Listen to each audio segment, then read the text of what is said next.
Fine. I will be doing a no-buy, low-buy in 2025. But Zil, didn't you just post a video about your 2025 goals? You talked about finances and you never mentioned doing a no-buy or low-buy in 2025? Well, welcome to Zilopolis. So obviously I made the decision after I filmed and almost edited the full previous video of goals of 2025. So I think a better question here is why I didn't decide to do a low buy 2025 for that video as well. And the simple answer here is that I just didn't take a full look at my finances for 2025. I just didn't have the full picture. I knew some of the things that we will have to pay for, but I just didn't sit down and take a look at what our monthly income would be and what we would have to pay for each month. So I just didn't think that a no buy, low buy for 2025 would be needed, and actually I still kinda don't think I need it. But since posting that video and since deciding on my goals for 2025, I have watched so many videos of people deciding to do some sort of no buy, low buy, slow buy for 2025, and after I did sit down and take a look at my finances, and at the very least I started to consider it. The thing is, for a lot of these videos that I did see, a lot of these people were previously spending quite a bit and owning quite a bit of items. They didn't budget properly, they didn't track their spending, and actually I do all of that. I've been tracking and budgeting my finances for at least 4 years in multiple Excel sheets, and on top of that I'm not really a person who follows trends or buys items for trends, so I don't really think I overspend too much on anything really. I feel like I have a good grip on that, and I'm not saying any of this to brag, actually quite the opposite. I'm actually saying this to inspire people who are maybe in my position, who are not necessarily super big spenders or who are already budgeting and have a good grip on their finances but still kind of want challenge just to see how that would look in a person like me, to kind of see what's the difference and maybe see where we struggle as well. I feel like in a low buy challenge there is place for everybody one way or another. I think this is like a good example of what it can look like in a person like me or a person like you possibly. So let's dive a bit deeper on why I want to embark on this journey. There are actually kind of 3 main topics here. First of all, we bought a car at the end of last year, and I did talk about that in my previous video for goals of 2025. We bought a car in like November and we took out a car loan. It's our first car loan ever, first loan ever. And one of our goals for 2025 is that we want to pay it off fully or just get as close to paying it off as possible. The loan is I think for like 3.5 years, but after I took a look at our finances and talked to my husband, we kind of figured out that we could maybe even pay it off at the end of this year, but that would require us to kind of budget and save properly to be able to do that. And even if we don't necessarily pay it off by the end of the year, we could be doing it like early next year, which is perfectly fine by us as well. It's like less than half the time of the loan, so that's perfect. The second thing is we have a really important wedding this year, which is of a close family member, and weddings are expensive as it is, but in this case it's somebody very close to us, so we really want to be able to enjoy and give them good gift. And also the wedding is back in our home country, so we will need to go there, and on top of that, my husband recently got invited to a wedding of a colleague of his, and he is considering going. He is not really sure yet, but if he does go, then we would have 2 weddings, and of course that wedding is also in their home country, so it's another one of those you need to find flights or some kind of transportation and accommodation, who knows what else. But the third thing is we want to go on a couple of trips. We have a couple of bigger trips that we want to take this year, most of them with my friends and family, and one of those big trips is with my parents, and I think for a lot of people it's their dream to be able to take their parents on a nice vacation. It doesn't have to be anything super extravagant, super expensive. It's just some nice vacation like on a beach or somewhere that they would really enjoy, and we want to do that for my parents this year. But on top of that, we want to have like some a little bit smaller trips throughout the year with some of our friends and other family members, and to be able to afford all of that and all of the other things that I said, plus on top of that, each month we want to save about 30% of our income, and part of that we want to start investing. So if you take a look at all of these things that we want for this year and kind of look at the full picture for the year, you realize that we don't really have that much like spending money, fun money at the end of the month, especially because we do have to pay for other stuff as well, some months at least. So there is not really that much left for like whatever we want. That's what I'm saying. So why exactly are these goals so important to me? I think you can already tell for some of them, but I want to tell you anyway. For the first one, which is paying off the car, it's not necessarily that we want to pay it off completely, but we want to get as close to as possible, and it's literally literally because we can and we don't want to pay interest more than we need to. Again, it is a loan, so there's interest, of course. So if we could pay it off early, there's literally no reason why we shouldn't. There's no reason to pay the bank more than we need to. For the wedding, again, for the close family member, we want to really be able to enjoy ourselves and give them like a nice gift. And again, because it is back in our home country, I also need to find some way to get there, either probably by car or maybe we take a flight, but either way that also costs money, and we then need to be there for a couple of days, and weddings are pretty expensive on their own. My husband needs a suit and who knows what else, but I don't really want to compromise on anything, especially in quality for this one. Again, it is a close family member, so it's important to me that we do everything as good as possible, and again, there's no reason why we wouldn't be able to. Of course, I will be getting my hair and makeup done. Why not? It's important to me that I look good on that day because it is a family member that I really love, so I don't want any stress and I want to look as good as possible. And for the trips, again, we do kind of want to just take the bigger financial burden on us, not necessarily pay for everything, but just kind of be able to maybe pay just for transportation in full and they don't have to worry about that one thing. Or maybe when we are there, we just kind of pay for the dinner once or twice, stuff like that. Not like take full financial burden, but more of it. And in order to be able to do that, we just kind of need proper planning and saving for it. So that kind of brings us finally to my no buy, low buy year and rules I want to set for myself. And I have a couple of things that I already came up with, but maybe some of the rules I change or add or remove some of the rules by the end of the year. We will see. A year is a long time, honestly. So we will have to just see for some of these. But so far what I've come up with is, first of all, I have a list of allowed items and I already added some of the items there from the things I wanted this year, but I didn't get them because they were not in the budget or just it was not the right time to get them. So I already have some things that I was wanting to get for a long time, I just didn't this year, and I want to, maybe not all of them, but probably most of them, get them in 2025. And I don't want to go into detail like exactly what's on the list, because then it will almost feel like I'm making excuses for certain items why they're okay and not some other, but I feel like everybody's doing that anyway. So I do want to tell you just a couple of things, like categories I'm planning to get this year, and one of them is I want to get a couple of pairs of shoes. These were on my list for quite a while. I'm trying to find some of these last year as well, just didn't find exactly what I needed and wanted. Some of them are flats for spring, and some of them, like, I want to get heeled boots for the next fall winter. Then after that we have some clothes, not many of them. One of them is I want to get a good coat, and for that I've been trying to thrift for that for so long, and every time it's either too big or too small or too long on me, because I'm average height, but it just feels like I'm too short for some of these. I'm 165 centimeters, but that's like 5'5", I think, 5'4", I don't know, but still it feels like they are too long for me, so I haven't been able to buy a really good one. And I don't necessarily need it because I have like good winter jackets, but I just wanted something maybe more elegant, and I just wasn't able to find it so far. But I'm gonna keep trying to thrift for it first, and if not, I just want to get as good quality of item for that specific item as I can. Maybe I get it in Italy, we will see.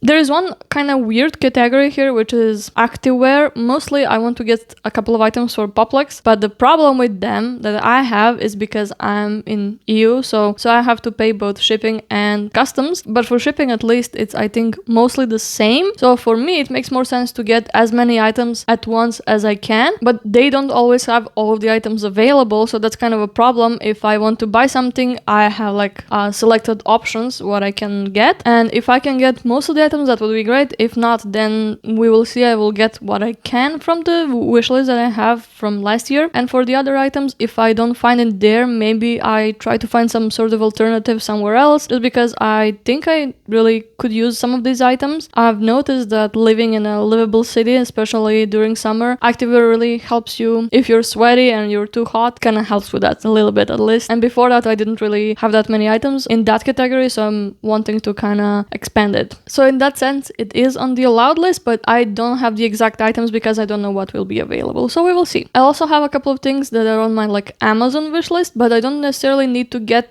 these things on Amazon. It's just where I have the wish list because they are mostly like random home items. If I find them somewhere else, like in a grocery store or in some other stores, maybe I get them there, but I'm listing them in the Amazon category, and I have a couple of things there as well. When it comes to makeup and skincare, I'm not really a huge overspender there either, but I kind of want to do a one in, one out, but I do want to allow myself to replace replace these items, especially makeup, even if I don't like them. As long as I give them like an honest try, I really try to use them and I just don't like them, I can get rid of them. If I could find somebody that wants them, like my sister or some of my friends, perfect, even better. But if not, I can throw them away and replace them with somewhere else, as long as I give them an honest try. And of course, even if I'm just replacing, I can upgrade so I can get like a better quality item if I choose to. For face masks, I definitely want to use that 1 in 1 out rule, and honestly even better it would be if I have like 2 or 3 out and 1 in, possibly, because at this point I definitely have like almost a collection of face masks that I'm yet to use, so it would be really nice to at least like lower it, so use some of these up at least. As for like beauty treatments and stuff like that, I'm definitely allowing myself a haircut here and there whenever I need it. I feel like usually it's like every 4 months, maybe 5 sometimes, I don't know.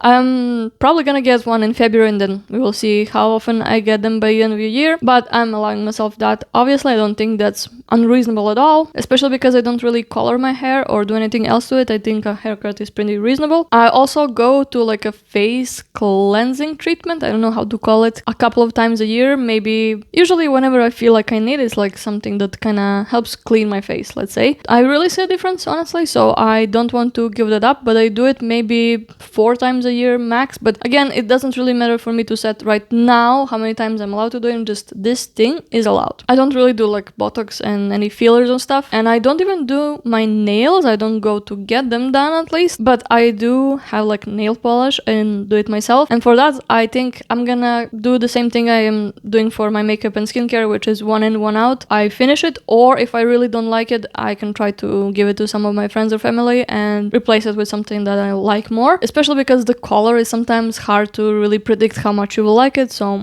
I don't know, if I don't like it, it's okay to give it away, to get rid of it and just find something that suits you better. I don't have a problem with that at all. I'm also quite limited with the space I have for my nail polish, so I have like maybe one more spot fully free for my nail polish, and maybe I get that one extra that's not replaced, but all of the other ones, it's simply not gonna work. I have to just replace them. But all of the other ones basically have to follow this 1 in 1 out rule. Also, I'm not buying any books, at least I'm not buying any for myself. I cannot impose this rule on my husband, so if he wants to buy some, I'm gonna maybe even encourage it, but for me, I'm not buying any for myself. I have a lot of books already that I want to read. My to-read list is already full, and for this year especially, I decided to join PewDiePie's book club, and there's a list of books that we are reading each month, and most of these are like philosophical books or classical books, and almost all of them I was able to get for free on the Project Gutenberg site for the Kindle, so obviously an ebook version of it, but that's even better for me, honestly. I will be linking that in the description if you want to check it out, both PewDiePie's book club and Project Gutenberg if you want to join and find some of these books. And all of the other ones that I was not able to find on that website, I mostly found like in a PDF version somewhere else. So all of these I already have planned, and plus I have, in addition to that, other books that I want to read, so I definitely don't need more this year. But again, if my husband decides to get 1 or 2, I'm not gonna discourage it. As for stationery, I think that's a really unique category for me and maybe some of my followers. I'm not gonna be buying any washi tape or pencils. I maybe allow some stickers for myself here and there, but mostly for this year I already have planned almost all of my bullet journal themes that I want to do, so I don't think I necessarily need stickers for this year at all. But by the end of the year, maybe I will want to buy some of the stickers and stationery for the year 2026, so we will see about that. I'm not really putting it like a disallowed item, it's more like a gray zone item, I guess. Also, I maybe get some of these, like, you know, the wax beads and like the wax melts, and you have like the head of the thing that you put to make the wax melt. So one of these, maybe I get a couple of different designs, because I do have some, but when I was making my Christmas cards, I realized that it would be good to have like a couple of more. So maybe I get that, but my rule for this will be mostly to just really try to use what I have, and if that's not enough, then I will get a new one. And the stickers from 2026, we will see about that, because that's kind of a different thing. I am also buying at least 1, maybe even 2 bullet journal planners for this year, and honestly I completely forgot to say that, like it completely slipped my mind, because usually I'm not really the person who just buys planners. I buy them and I use basically all of the pages that I get in them, so just slipped my mind to mention that. So I kind of told you about some of my rules throughout this, but just to have them all in one place. The first one was there is a list of allowed items. The second thing is, in order to be added to that list, because it's a dynamic list, it's not necessarily like a super strict list, if I'm to add something to that list, it needs to be on my wish list for 1 month, or I guess I can add it, but it needs to be on that list for at least 1 month before I actually decide to buy it. Replacements are allowed,